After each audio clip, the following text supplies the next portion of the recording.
제가 문제를 한번 제시해 볼 거예요. A1, A2, X 더하기 B 이렇게 놓고 3개의 파라미터를 학습시키는 것 vs 그냥 이렇게 놓고 2개의 파라미터를 학습시키는 것 둘 다 완벽하게 잘 학습이 됐다고 했을 때 성능이 누가 더 좋을까요? 자, 챕터 3로 넘어가 보도록 하겠습니다. 이 부분이 조금 어려울 수 있는데 그래도 이 챕터를 공부하고 나면은 인공신경망에 대한 인사이트가 딱 생기기 때문에 한번 집중해서 잘 들어보십시오. 자, MLP에 대해서 좀 더 한번 봐볼까 해요. 행렬과 벡터를 이용해서 뭐 좀 표현을 해보자면 이런 식으로 행렬 곱하 벡터도 이렇게 되는데 왜 이렇게 되는지 필기를 통해서 설명드려 보도록 하겠습니다. 간단한 뉴럴 네트워크를 하나 만들어 볼게요. 2개, 3개, 2개 되는 그런 MLP 입력을 2개의 값을 x1, x2라고 적어볼게요. 그리고 얘를 행렬과 벡터를 가지고 이 MLP 수식을 적어볼까 하는 거거든요. 기존에는 w1, w2 이렇게 곱해지고 그 다음에 바이어스까지 생각하면은 B1 이렇게 돼서 맨 첫 번째 노드, 맨 위에 노드에 들어가는 들값은 X1, W1 더하기 X2, W2 더하기 B1 이거는 잘 알고 계실 거예요. 그죠? 근데 이렇게 표현하기 시작하면은 굉장히 복잡해지거든요. 이거를 좀 간단하게 단순하게 표현해 볼 수 있고 그리고 단순하게 표현하고 나면은 또 새롭게 보이는 것들이 있습니다. 그래 대부분의 논문들이 다 행렬과 벡터를 가지고 이 MLP를 다 표현을 해요. 행으로 일단 만드는 겁니다. 행 벡터로 하면 가로로 숫자가 쌓여있는 것입니다. 그래서 x1, x2를 행 벡터로 만들어줬고 입력을 그 다음에 여기다가 행렬을 하나 곱할 건데 이 행렬은 웨이트 행렬 웨이트가 들어가 있는 그런 행렬입니다. 그래서 선형대수학 제가 올려놓은 강의를 조금 앞부분을 보시고 오면은 이거를 이해할 수 있는데 이렇게 곱해지지 않습니까? 드르륵 드르륵 이라고 했어요. 드르륵 드르륵 여기다가 W1, W2 적어주시면 그러면 이렇게 곱해서 더해지는 이 앞부분이 완성이 되는 것을 알 수 있어요. 그죠? 이 앞부분이 완성이 됩니다. 그럼 바이어스는 어떻게 할 거냐? 이 행렬을 곱한 다음 그 다음에 또 다른 행벡터 이번에는 바이어스가 들어가 있는 행벡터를 더하는 것으로 표현해 줄 수가 있어요. 그러면 일단 부분적으로 여기까지 완성을 한 겁니다. 일단 들값에 대해서 전부 다 계산해 볼 거예요. 그래서 첫 번째 들값은 계산이 됐고요. 드륵드륵 하고 이거 더해서 여기 두 번째 들값은 어떻게 계산될까요? 자, 여기가 만약에 W3, W4 W3, W4 이렇게 있다 그러면 그렇죠. 두 번째 열에 이 웨이트를 쌓아주면 됩니다. 그러고 나서 바이어스 더해주면 되겠죠. 그래서 드르륵 드르륵 요거랑 요거랑 곱하고 더하기 요거랑 요거랑 곱하고 그 다음에 더하기 B2 이렇게 해서 완성을 시킬 수 있다는 겁니다. 자, 차츰차츰 완성이 되는 거예요. 가봅시다. 마지막 거, 네, 바로 알 수 있죠. W5, W6이라고 했을 때 세 번째 열에 쌓아주면 된다. 눈치채셨나요? 자, 그러면 확인해 보겠습니다. 첫 번째 들값 어떻게 되죠? 드륵 드륵 해서 요거 더하면은 그게 첫 번째 들값. 그 다음에 두 번째 들값 드륵 드륵 해서 요거 더하면은 두 번째 들값. 그 다음에 세 번째 드륵 드륵 해서 요거까지 더해주면은 세 번째 들값이 얻게 되면서 얘의 결과물은 쉐입이 어떻게 됩니까? 쉐입 1/2 얘가 2/3이면 일단 행렬과 행렬이 곱해지려면 행렬과 벡터든 벡터와 행렬이든 뭐 어쨌든 곱해지려면 요 안쪽에 게 둘이 일치돼야 됩니다. 2랑 2로 일치가 되죠. 그러면 그 결과물 1/3이 됩니다. 1/3이 되기 때문에 요 1/3짜리랑 더해질 수가 있고 그 결과물은 당연히 1/3짜리로 끝이 납니다. 즉, 3개의 들값이 행벡터로 쌓인 1/3짜리 행벡터로 쌓인 그 결과물을 벡터와 행렬의 곱 그리고 더하기 벡터까지 그걸 가지고 표현해 줄 수 있다는 겁니다. 그러고 나서는 뭐해요? 액티베이션을 통과하겠죠? 첫 번째 레이어의 액티베이션이라고 해서 F1 이렇게 표현하도록 하겠습니다. 여기는 그러면 자동 F2겠네요. 오케이, 좋아요. 그것을 이렇게 표현을 해보도록 할게요. 자, 그냥 F1 X 우리가 이런 식으로 표현을 하잖아요. 함수에 통과한다라는 어떤 표현을 할 때 그거랑 같은 이치인 겁니다. 여기 속 안에 벡터가 이렇게 들어가는 거고 그러면 얘는 그냥 이 각각의 함수를 취해주고 벡터로 쌓았다. 그런 녀석을 이렇게 표기를 하겠다 라는 겁니다. 그냥 여기는 V가 아니고 그냥 체크 표시한 거예요. 그냥 딴딴딴 3개 있으면 딴딴딴 이렇게 그냥 각각의 함수 취한 것을 행벡터로 묶어준다 라고 생각해 주시면 되겠습니다. 자, 한번 이렇게 표현을 하고 나니까 두 번째 레이어는 훨씬 더 수월해요. 뭐 굳이 W 7, W 8, W 9, W 10, W 11, W 12 이렇게 할 필요 없이 그냥 잘 보세요. 여기서 얘를 만약에 입력 벡터 X라고 표현해 보도록 하겠습니다. 근데 벡터랑 스칼라랑 구별짓기 위해서 밑줄을 그어서 좀 구별을 해줄게요. 그리고 얘는 행렬이니까 대문자로 표현해 주겠습니다. 대문자 W. 그런데 첫 번째 레이어니까 W1 이렇게 좀 표현을 해줄게요. 첫 번째 레이어에 존재하는 웨이트 매트릭스라는 의미에서요. 자, 그리고 얘는 그러면 어떻게 해주면 될까요? 이놈은 바이어스니까 B 벡터인데 첫 번째 레이어에 바이어스니까 이렇게 표기를 해주면 되겠죠. 그러고 나서는 한번 이렇게 치환을 해봤으면 두 번째 레이어도 비슷한 이치로 이렇게 생각해주면 돼요. 두 번째 레이어의 웨이트 행렬이니까 어떻게 되겠어요? 대문자 W 2 그리고 더하기 B 2 밑줄 벡터니까 사이즈만 잘 생각해주시면 됩니다. 자, 두 개 노드에서 세 개 됐습니다. 그죠? 두 개 노드에서 세 개 노드로 만드는 그런 인공신경망의 웨이트 행렬은 다름 아닌 2x3입니다. 두 개에서 세 개 됐으니까 2x3. 너무나 간단하네. 자, 그러면 두 번째 레이어는 어때요? 세 개에서 두 개 됐으니까 몇 바이 몇이겠어요? 그렇죠? 3x2입니다. 그리고 여기 보시면은 세 개의 노드에 대한 값이니까 자연스럽게 바이어스도 세 개의 값 1x3이었습니다. 그럼 여기 뒤에 더해지는 요 B2 몇 바이 몇입니까? 그렇죠? 1x2 두 개니까요. 그것도 확인이 되고 자, 요거 함수 통과하고 나면은 앞에 부분 볼게요. 1x3짜리가 되겠죠. 그러면 얘랑 요 숫자 가운데 있는 숫자 짝짝꿍 맞아서 행렬 곱할 수 있고요. 그리고 그 결과물 1x2가 된다는 거 확인이 됩니다. 그래서 그 1x2짜리랑 1x2짜리랑 또 더해주면은 끝이죠. 마지막 F2까지 이렇게 감싸줘야겠죠. 이렇게 그러고 나면은 그게 바로 인공신경망의 출력이다. 인공신경망의 출력을 행렬과 벡터를 이용해서 나타내봤다 라는 것이고요. 뭐 이렇게 자질구레한 거 속에 들어가 있는 거 표현할 필요 없이 이제는 행렬과 벡터를 가지고 그냥 입력 들어가요. 첫 번째 레이어를 거친다 이거예요. 액티베이션까지 생각하면 요렇게. 그 다음에 두 번째 레이어를 거친다 어떻게 됩니까? 두 번째 레이어를 거친다. 그러면은 이게 지금 이 두 개의 층을 가지는 인공신경망을 제대로 식으로 표현해 준 겁니다. 완벽히 동체예요. 그러니까 요 인공신경망을 이렇게 수식으로 완벽하게 나타낼 수 있고 그러면은 이 수식이 나타내는 인공신경망은 정확히 요 그림으로 돌아갈 수가 있다는 겁니다. 뭐만 보면 쉐입만 보면 된다라는 거예요. 그래서 만약에 이게 막 100개 노드라고 쳐봐요. 지금은 3개 노드인데 100개 노드라고 쳐봅시다. 그러면은 수식이 엄청나게 복잡해지겠죠. 그때는 웨이트가 뭐 엄청나게 많아질 테니까. 그래서 그때는 이런 식의 표현을 할 수가 없어요. 너무 복잡해지기만 합니다. 그래서 그냥 행렬이랑 벡터를 가지고 표현을 해주고 거기에 쉐입만 나는 몇 개 노드를 썼으니까 이게 몇 바이 몇 짜리고 이런 거를 알고 있는 상태일 테니까 그렇게만 해주면은 이 MMP를 완벽하게 표현해줄 수 있다 라는 겁니다. 자, 그래서 정리해보겠습니다. 행렬 곱하고 벡터 더하고 액티베이션 이게 하나의 레이어라는 걸 알 수가 있었고요. 그것을 반복해주는 게 인공신경망이구나. 그렇죠? W1 곱하고 B1 더하고 액티베이션 F1 통과. 그 다음에 그 놈에다가 요 놈에다가 W2 곱하고 B2 더하고 액티베이션 이렇게 하면은 두 개 층 통과한 거, 두 개 층 통과한 신경망을 식으로 나타낸 것이다 라는 거죠. 굳이 이렇게 복잡하게 나타낼 필요 없이. 그리고 또 하나 인공신경망 함수다 다시 한번 확인할 수가 있다는 거죠. 인공신경망 함수 어떤 입력이 들어가서 연산을 거쳐서 튀어나오게끔 하는 그런 함수다 라는 것도 이 식에서 체크해 보실 수 있어요. 뭐 GX랄까요?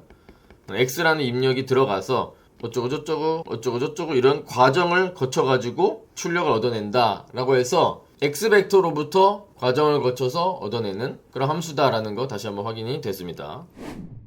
그러면 만약에 엄청 복잡한 함수를 만들고 싶다고 해봐요. 그러면 깊게 만들면 되겠다. 깊게 만들면 엄청나게 복잡한 함수도 나타날 수 있겠네. 노드도 많이 하고. 과연 그럴까? 그렇진 않습니다. 무조건은 아니에요. 조건이 필요합니다. 어떤 조건이 필요하냐면 액티베이션이 뭐냐에 따라서 좀 달라질 수 있어요. 얘기가. 난리니어 액티베이션을 쓰셔야만 깊어지는 효과를 누릴 수가 있거든요. 자, 그래서 저기 써져 있는 거 한번 읽어보시죠. 리니어 액티베이션만 쓴다면 그러면 아무리 깊게 만들어도 fully connected 레이어 한 층 그 이하의 표현력만 가지게 됩니다. 그러므로 리니어 액티베이션만 쓰면 깊어지는 효과, 인공신경망이 깊어져서 표현력이 올라가는 그 효과를 전혀 누리지 못한다 라는 거예요. 깊어져도 함수가 복잡해지지 않는다. 그것을 한번 확인해 보도록 하겠습니다. 걔를 우리가 이끌어낸 수식으로부터 바로 단번에 알아낼 수가 있는데요. 얘를 한번 전개를 해볼게요. 만약에 리니어 액티베이션이라면 들어온 대로 나가는 겁니다. 들어온 대로 나간다. 그러면 만약에 XW1 더하기 B1이라는 애가 들어와요. 그래서 액티베이션을 거쳐요. 그 다음에 그대로 튀어나가요. 그게 바로 리니어 액티베이션인 거잖아요. 리니어 액티베이션은 들어온 대로 나가는 거니까. 그러면 이 F1이 만약에 리니어 액티베이션이면 그냥 얘가 그대로 튀어나온다는 얘기고 여기에다가 곧바로 얘를 곱하게 될 것이고 그 다음에 곧바로 얘를 더하게 될 것이다. 그러고 나서 F2인데 F2도 만약에 리니어 액티베이션을 쳐봐요. 그냥 그렇게 가정해보자는 겁니다. 어떤 일이 일어나는지. 그러면 또 그대로 튀어나갈 거다. 자, 전개를 해보겠습니다. 그러면 어떻게 될까요? X W1, W2 분배 법칙입니다. 분배 법칙. 그 다음에 B1, W2 더하기 어떻게 됩니까? 그냥 B2가 되겠죠 뭐. F1, F2를 그냥 무시해주면 됩니다. 그대로 통과하는 녀석이니까. 그대로 통과시키는 그런 액티베이션이니까요. 됐죠? 자, 그러면 이런 수식을 얻었는데 얘는 좀 간단하게 표현이 돼요. 왜냐하면 자, 잘 보세요. 얘가 지금 몇 바이 몇 짜리입니까? W1이 2바이 3짜리죠. W2는 3바이 2짜리입니다. 그러면 여기 짝짝꿍 맞고 이렇게 곱해지니까 얘는 그냥 어떤 하나의 매트릭스 W라고 생각해 볼 수 있는 거예요. 이 두 과정을 거치는 것을 한꺼번에 그냥 2바이 2짜리 어떤 행렬을 곱하는 것으로 생각해 버릴 수 있다는 거죠. 어차피 변수로 이루어져 있기 때문에 그렇다는 거예요. 자, 얘는 어쩔까요? 이쪽 놈은. 자, 얘가 1바이 3입니다. 얘는 3바이 2예요. 얘는 1바이 2였습니다. 위에서 아까 그걸 잘 보고 오시면 돼요. 짝짝꿍. 그럼 1바이 2 되고, 그 1바이 2 더해져서 그냥 얘는 B라는 어떤 벡터, 1바이 2짜리 어떤 행벡터라고 치환을 해버려도 전혀 문제가 없습니다. 그러면 얘는 그냥 X, W 더하기 B 이렇게 표현이 될 것이고요. 얘가 2바이 2, 얘가 1바이 2인 채로요. 자, 우리가 배운 것은 이겁니다. 인공신경망을 수식으로 나타낼 수 있다. 이걸 배운 거예요, 지금. 반대로 이 수식을 보면 인공신경망을 그려낼 수도 있다는 거죠. 맞죠? 자, 이 수식을 보고 그러면 인공신경망을 한번 그려볼 수가 있겠죠? 한번 그려보겠습니다. 어떻게 돼요? 얘는 1바이 2짜리. 그러면은 1바이 2니까 2개. x1, x2. 그 다음에 2바이 2면 2개에서 2개 되는 거예요. 그러면은 이렇게 연결해주면 됩니다. 그 다음에 바이어스, 더해지고요. 이렇게. 그 다음에 리니어 액티베이션 통과겠네요. F가 없으니까. 그대로 통과니까. 이거예요. 이 수식을 신경망으로 표현하면 이렇게 나옵니다. 자, 그러면 이게 무슨 일입니까? 원래 인공신경망은 이렇게 2개 층짜리였는데 뭐를 가정했더니 F1, F2가 리니어 액티베이션이라고 가정했더니 갑자기 1개 층짜리 풀리 커넥티드 레이어로 된 거예요. 이거는 F1, F2가 들어온 대로 그대로 튀어나가게 했기 때문에 이런 일이 발생한 겁니다. 즉 1개 층짜리의 표현력밖에 못 가진다라는 거죠. 어쩔 때? 리니어 액티베이션을 사용했을 때 이런 식으로 전개가 되니까. 그러니까 자, 봐봐요. W1, W2 이렇게 두 번이나 곱하는 행위는 그냥 W 하나 매트릭스 곱하는 거랑 다를 바가 없는 게 왜 그러냐면 생각해 봅시다. 우리가 AX 더하기 B를 가지고 선형 회귀를 풀어봤어요. 그죠? 그럼 만약에 제가 문제를 한번 제시해 볼 거예요. A1, A2, X 더하기 B 이렇게 놓고 3개의 파라미터를 학습시키는 것 vs 그냥 이렇게 놓고 2개의 파라미터를 학습시키는 것 둘 다 완벽하게 잘 학습이 됐다고 했을 때 성능이 누가 더 좋을까요? 둘이 똑같습니다. 그러니까 어차피 얘네 둘의 역할은 X 앞에 곱해져서 기울기가 될 뿐이에요. A1, A2라는 두 녀석이 그냥 곱해져서 하나의 기울기라는 녀석을 결정할 뿐이다. 그러면 굳이 A1, A2로 쪼개서 학습시키나 A 이렇게 하나로 놓고 학습시키나 아예 성능이 다를 바가 없다는 겁니다. 그래서 여기도 마찬가지 이렇게 두 개를 곱해진다면 그냥 하나로 치환해도 다를 바가 없다는 것이고 그래서 이렇게 전개해 나갈 수가 있다는 거예요. 즉 이 가운데에 있던 이 레이어가 그냥 무시가 돼가지고 고속도로를 뚫어버리는 겁니다. 이렇게 그냥 이렇게 지나가게 돼버리는 거예요. 무시가 돼버리고. 그래서 난리니어 액티베이션이 중요한 겁니다. 이 뉴럴 네트워크에서 인공신경망의 표현력을 올려주는 그런 수단이기 때문에. 자, 그래서 정리. 저렇게 전개가 됐죠. XW 더하기 B. 근데 저렇게 전개가 된다라는 것은 저 녀석은 그냥 선형 방정식일 뿐이에요. 그래서 X라는 입력 벡터와 출력 벡터 간의 선형적 관계밖에 못 나타냅니다. 저런 수식으로는. 만약 저거를 스칼라로 생각해주면 그냥 AX 더하기 B밖에 못하는 거예요. AX 더하기 B는 직선이잖아요. 직선. 그러니까 입력과 출력 간의 선형적인 관계밖에 표현을 못한다라는 거죠. 리니어 액티베이션만 쓴다고 하면요. 따라서 난리니어 액티베이션 중요하다. 요거를 얘기하고 싶었고요. 입력과 출력 간의 비선형 관계도 나타낼 수 있으며 동시에 깊을수록 복잡한 인공신경망을 표현할 수가 있게 되는 녀석이기 때문에 중요하다라는 겁니다. 그럼 만약 리날리 이렇게 하면은 어떻게 될까요? 2개 층짜리의 표현력만 가지게 되는 거예요. 이거는 가운데 거는 무시가 되는 거죠. 시그톡에서 한번 확인해 드릴게요. 리날리 하면 어떻게 되냐. 일단 리니어니까 맨 처음 X 들어가서 그대로 W2 나오겠죠.